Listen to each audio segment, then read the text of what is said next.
जब से खबर निकल करके सामने आई है कि लालू यादव बिहार की राजनीति में दोबारा सक्रिय होने वाले हैं, तब से ये कयास लगाए जा रहे थे कि तेज प्रताप यादव का जो मसला है वो सॉल्व हो जाएगा। लेकिन पिछले 24-48 घंटों में जो घटनाक्रम घटित हुआ है उसको देख करके ऐसा नहीं लग रहा है कि सब कुछ सही होता नजर आ रहा हो या सब कुछ सही होने वाला हो। तेज प्रताप यादव लालू से मिलने एयरपोर्ट पर जाते हैं, वहां नहीं मिलने दिया जाता है।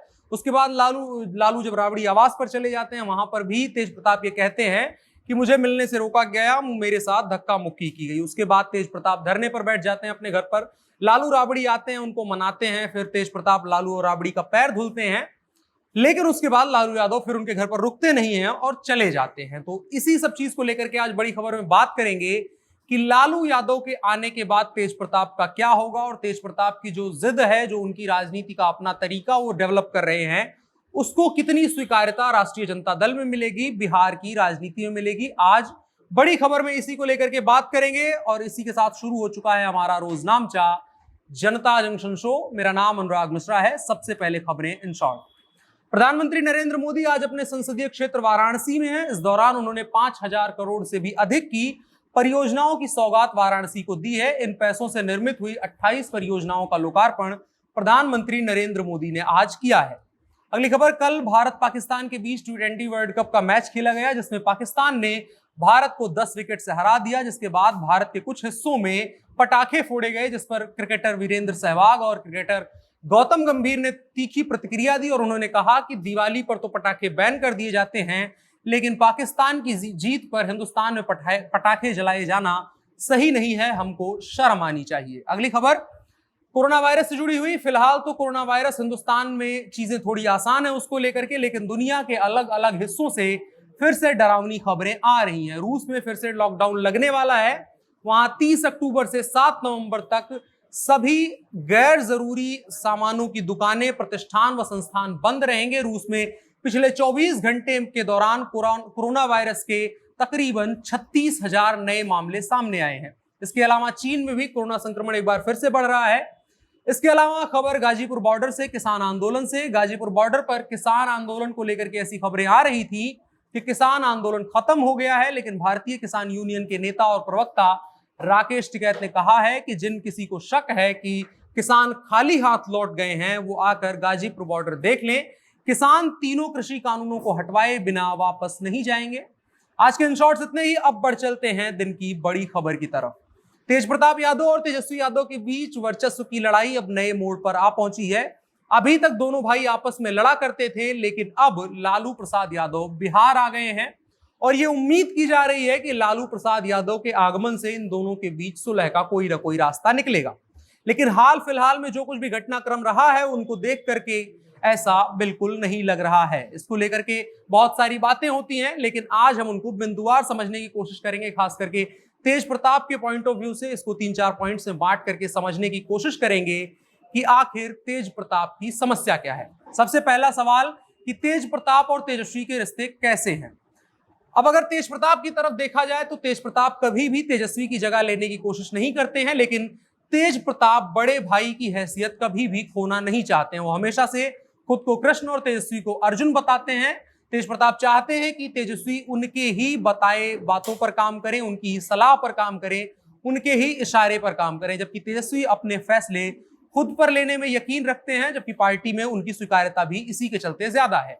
दोनों की राजनीति भी एक दूसरे से काफी अलग है, लेकिन अगर निजी रिश्तों की बात करें, भाई भाई के रिश्ते की बात करें कि तो संभवतः इनमें कोई ऐसी खटास नहीं है।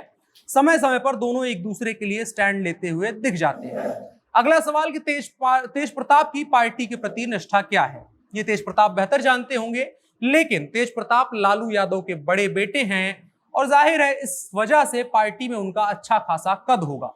लेकिन जब से तेज प्रताप यादव अपने फैसले लेने की कैपेसिटी में आए हैं, तो वो कई मौके ऐसे आए हैं जब पार्टी को असहज कर देते हैं, जहां वो पार्टी लाइन के खिलाफ जाकर के काम करते नजर आते हैं, फैसले लेते हैं।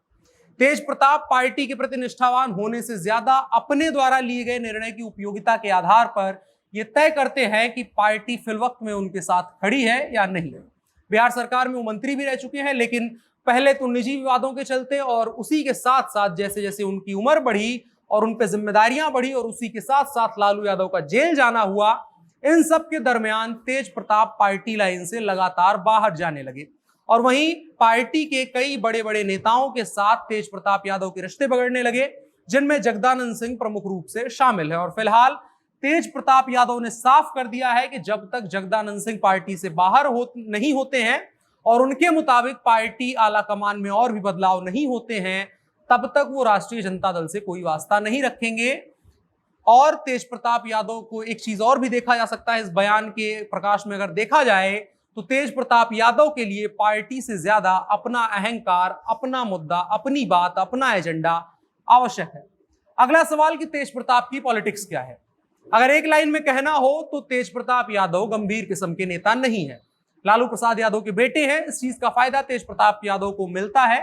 नहीं तो ये कहने में कोई गुरेज नहीं है कि तेज प्रताप यादव अपने दम पर फिलहाल जैसी हरकतें कर रहे हैं, जिस तरह की राजनीति कर रहे हैं, उससे कोई भी जन समर्थन नहीं हासिल कर सकते हैं। राजनीति गंभीरता और कूटनीति का संयोजन है, जबकि तेज प्रताप यादव का तरीका इससे बिल्कुल उलट है। वो शक्ति का केंद्र तो बनना चाहते हैं, लेकिन शक्ति के संचयन के लिए किन किन चीजों की आवश्यकता होती है, उन चीजों का सम्मान करना नहीं जानते हैं। अपने ही पार्टी के प्रदेश अध्यक्ष और अपने ही पिता के सबसे भरोसेमंद आदमी से रार पाल लेना अपने आप में इस बात की तस्दीक करता है कि वो अपने आसपास अपने परिवार के अलावा किसी को भी नहीं देखना चाहते हैं। साथ ही पार्टी में भी वो अपने चहेतों और अपने परिवार के अलावा किसी और को शक्ति में रहते हुए नहीं देखना चाहते हैं। अब अगला और आखिरी सवाल कि आगे क्या होगा। अरे अगर एक समग्र विश्लेषण किया जाए, एक बात की जाए, तो तेज प्रताप यादव जब तक लालू यादव की छत्रछाया में रहे, साथ ही साथ एक चीज और कही जाती है कि वो राबड़ी देवी के दुलारे हैं, तब तक वो राष्ट्रीय जनता दल में उनकी शक्ति क्षीण नहीं होने वाली है, जब तक लालू यादव और राबड़ी देवी का बेटे के नाते प्यार उनको मिलता रहेगा। हालांकि इस बात से भी कोई गुरेज नहीं कर सकता कि तेज प्रताप यादव का समर्थन भी पार्टी में केवल इसी वजह से है क्योंकि वो लालू यादव के बेटे और तेजस्वी के भाई है।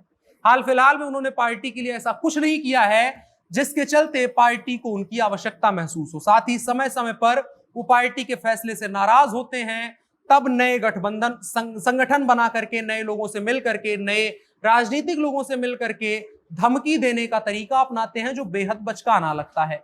और अब उनको संभवतः गंभीरता से भी लिया जाना पार्टी के अंदर बंद हो गया है। साथ ही लालू यादव जैसा पारखी नेता बिहार में जनता दल यूनाइटेड, भारतीय जनता पार्टी, कांग्रेस, जिसमें अब कन्हैया कुमार जैसे युवा नेता और बिहार में अपनी पकड़ रखने वाले नेता शामिल हैं, उसके सामने पारिवारिक तमाशे की वजह से पार्टी को कोई नुकसान हो, इस चीज को तवज्जो देना नहीं चाहेंगे, बल्कि उनकी कोशिश रहेगी कि किसी तरह से तेजस्वी को स्थापित कर लिया जाए और बिहार की राजनीति में एक बार फिर से शिखर पर पहुंचा जाए। तो सामान्य तौर पर ऐसी उम्मीद करना कि कुछ खास होने वाला है तेज प्रताप को लेकर के, तो ये बेमानी होगी। ये कुछ सवाल थे, ये कुछ बातें थी जिन पर मुझे लगता है कि बात करनी चाहिए। बाकी आपकी क्या राय है इन चीजों के लेकर के, आप क्या सोचते हैं तेज प्रताप की राजनीति को लेकर के, तेज प्रताप की राजनीति के इर्द गिर्द आप क्या सोचते हैं, ये आप कमेंट बॉक्स में हमें बता सकते हैं। आज की बड़ी खबर में इतना ही। अब बढ़ चलते हैं आज के कानून के हिस्से की तरफ। आज सुप्रीम कोर्ट ने कर्नाटक उच्च न्यायालय के मई के एक फैसले को चुनौती देने वाली याचिका को खारिज कर दिया गया। याचिका में कहा गया था कि new drugs clinical trial rules 2019 और राष्ट्रीय दिशा निर्देशों के अनुसार gene therapy product development and clinical trial 2019 के सभी चरण पूरे नहीं होने तक कोविड-19 की वैक्सीन का टीकाकरण रोक दिया जाए, जिस पर हाईकोर्ट ने कहा था कि यह याचिका जनहित में नहीं है। साथ ही याचिकाकर्ताओं पर इसलिए 50,000 का जुर्माना भी लगाया था। याचिकाकर्ताओं की हाईकोर्ट में दलील थी कि बिना क्लिनिकल ट्रायल के वैक्सीन का इस्तेमाल करने की इजाजत देना नियमों का उल्लंघन है। इस पर कोर्ट ने कहा कि अगर हम आपकी इस याचिका को एक बार के लिए मान भी लेते हैं, तो लोग और अगर संक्रमित होना शुरू होंगे तो क्या उसकी जिम्मेदारी आप लेंगे। कोर्ट ने कहा कि देश कोविड-19 की पहली और दूसरी लहर से उत्पन्न मुद्दों से निपट रहा है। ऐसे में ऐसी याचिकाएं ध्यान भटकाने वाली हैं, इसलिए इस याचिका को तवज्जो नहीं दी जा सकती है। इसीलिए पहले हाई कोर्ट ने, उसके बाद सुप्रीम कोर्ट ने इस याचिका को खारिज कर दिया। आज के कानून के हिस्से में इतना ही। अब बढ़ चलते हैं आज के आखिरी हिस्से की तरफ, जो है नसीहत। हिंदी के बड़े साहित्यकार और चिंतक निर्मल वर्मा की आज पुण्यतिथि है। नई पीढ़ियों को निर्मल वर्मा की बातें काफी कुछ सिखाती हैं, उनसे काफी कुछ सीखा जा सकता है। इसी दरमियान निर्मल वर्मा की एक बात है, वो कहते हैं कि आदमी को पूरी निर्ममता के साथ अपने अतीत में किए गए कार्यों की चीर फाड़ कर लेनी चाहिए ताकि वो इतना साहस जुटा सके कि हर दिन थोड़ा जी सके। अतीत में हम सभी गलतियां करते हैं, अच्छाइयां करते हैं, उन दोनों चीजों को लेकर के हम जिंदगी भर नहीं जी सकते हैं, गलतियों का गिल्ट पाल करके हम जिंदगी में नहीं जी सकते हैं। उनको ईमानदारी से हमें देखना चाहिए, समझना चाहिए, परखना चाहिए और उसके बाद जिंदगी को आगे बढ़ाना चाहिए और जिंदगी को जीने की कोशिश करनी चाहिए। बाकी मौज करिए, कल फिर मिलेंगे, तब तक के लिए दीजिए इजाजत। शुक्रिया।